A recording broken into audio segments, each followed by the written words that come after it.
करके देखा, मां तुम रो रही हो? अरे मां 2 ही दिन की तो बात है, 2 दिन में मैं आ जाऊंगा ना। इधर गोपियों को भी पता चल गया। गोपियां कहती हैं सजन सकारे जाएंगे, नैना मरेंगे रोए, विधि ना ऐसी रैन की, भोर कबहू नहीं होए। हे विधाता, हम प्रार्थना कर रही हैं, आज की रात्रि का प्रातः काल मत होने देना। अगर प्रातः काल हो गया तो हमारे कृष्ण हमें छोड़ करके चले जाएंगे, हमारे प्राण प्रियतम, हमारे प्राण वल्लभ हमें छोड़ जाएंगे। इधर मैया रुदन करती है और उधर ब्रज भामाएं रुदन करने में लगी हैं। प्यारे सज्जनों, मां के हृदय पर मानो एक साथ हजारों महीधर टूट पड़े हों, एक साथ हजारों पहाड़ गिर पड़े हों, ऐसा कष्ट मां के हृदय में हो रहा है। और एक बात याद रखना, मां का हृदय होता ही दयालु है। किसी को कष्ट हो न हो, लेकिन मां को पल पल कष्ट होता है संतान के जाने का।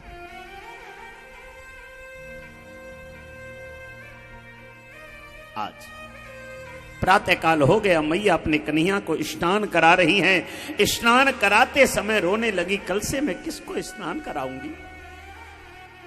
कमली उड़ाई, रोने लगी, मैं किसको कमली उड़ाऊंगी? कल से कौन कहेगा मां जल्दी स्नान करा दे? कल से कौन कहेगा मां जल्दी से माखन दे दे?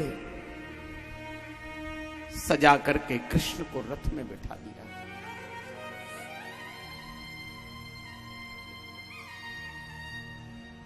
महल का मुख्य द्वार नहीं खुला। रथ जब आगे बढ़ा अंदर महल में ही, अब जैसे जैसे रथ आगे बढ़ने लगा, घोड़े अपने पैरों को आगे बढ़ाते हैं और मैया के हृदय पर ऐसा लग रहा है जैसे कोई हथौड़े का प्रहार कर रहा।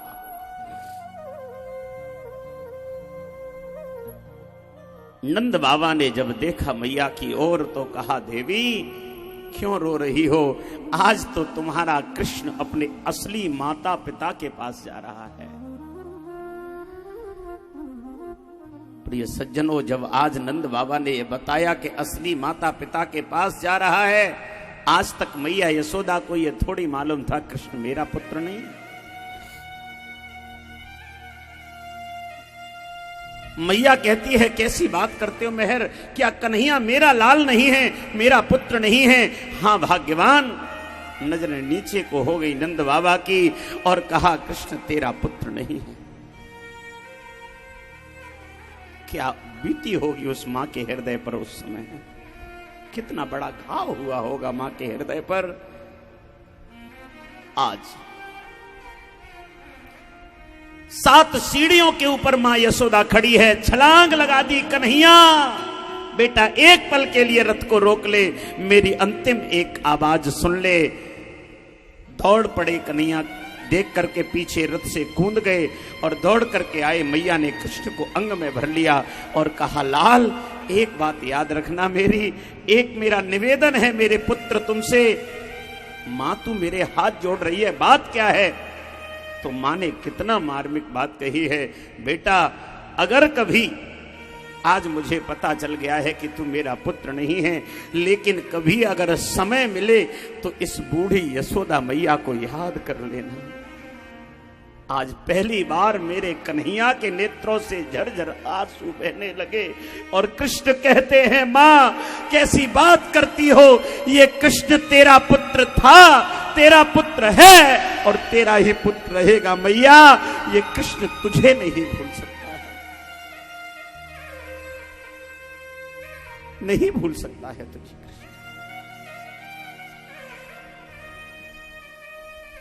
जिस मां ने अपने रक्त का दूध बना करके पिलाया हो, उसे पुत्र कैसे भूल सकता है प्यारे। अभागी होगी वो संतान जो माता पिता को ठुकरा देती है, दुत्कार देती है, सच्चा सुख तो उसे मिलता है जिसके ऊपर माता पिता का वरद हस्त होता है। मेरे भाइयों, परमात्मा ने जो दिव्य मूर्ति बना करके माता पिता के रूप में हमें दी हैं, जीवन पर्यंत पहले हमें इनका पूजन करना चाहिए। मैया यशोदा रोदन करती रही और कन्हैया रथ में बैठकर चल पड़े। मैया कहती है, बेटा ऐसे मत जाओ,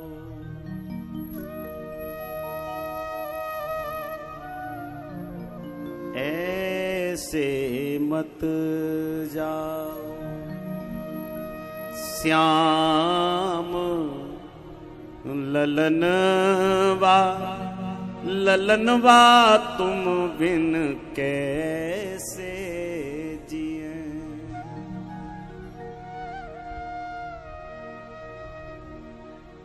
बाबानंद द्वारे रो में मैया अंगनवा,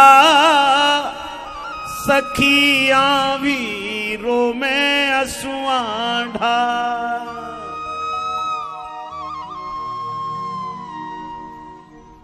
सखिया भीरो में असुआ ढा।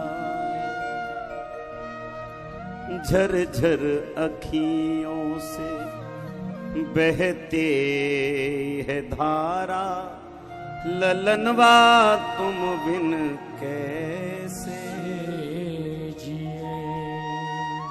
ऐसे मत जाओ, श्याम ललनवा ललनवा तुम बिन कैसे जिए। कन्हैया, कैसे जिएंगे हम तेरे बिना लाल। द्वार को खोला है तो समस्त ग्वालवाल बैठे हैं।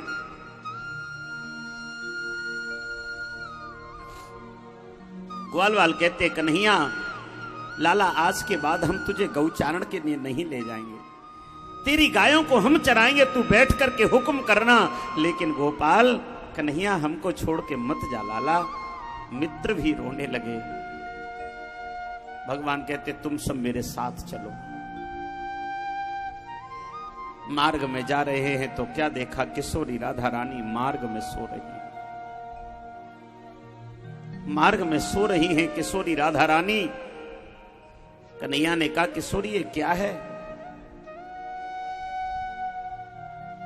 कृष्ण, अगर जाना चाहते हो तो हमारे ऊपर से अपने रथ का पहिया निकाल दो, हमारे प्राणों को भी आप अपने साथ में ले जाओ, क्योंकि ये राधा आपके बिना नहीं रह सकती।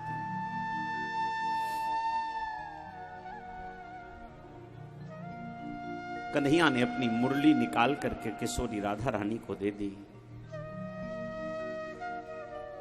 नैन नीर में नहाती राधा, मन को रोक न पाती है, और कान्हा की मुरली को लेकर मार्ग से हट जाती है। पी के नैन नीर को राधा डोल रही है बन बन में, जाते जाते कह दो हमसे, आओगे कितने दिन में, आओगे कितने दिन में, लौट के कब आओगे? भगवान कहते हैं, देवी हम परसों तक लौट के आ जाएंगे। मेरे भाइयों, मेरी माताओं, आज भी कोई परसों के वायदे पर एतवार नहीं करता है, विश्वास नहीं करता है। कन्हैया परसों की कह करके वर्षों में नहीं लौटे। मुरली को किशोरी राधा रानी के हाथ में दिया और चल पड़े। आज रथ को आगे बढ़ाया, नंद बाबा भी साथ में, ग्वाल वाल भी साथ में। गोपियों को जब तक कन्हैया के रथ की ध्वजा नजर आई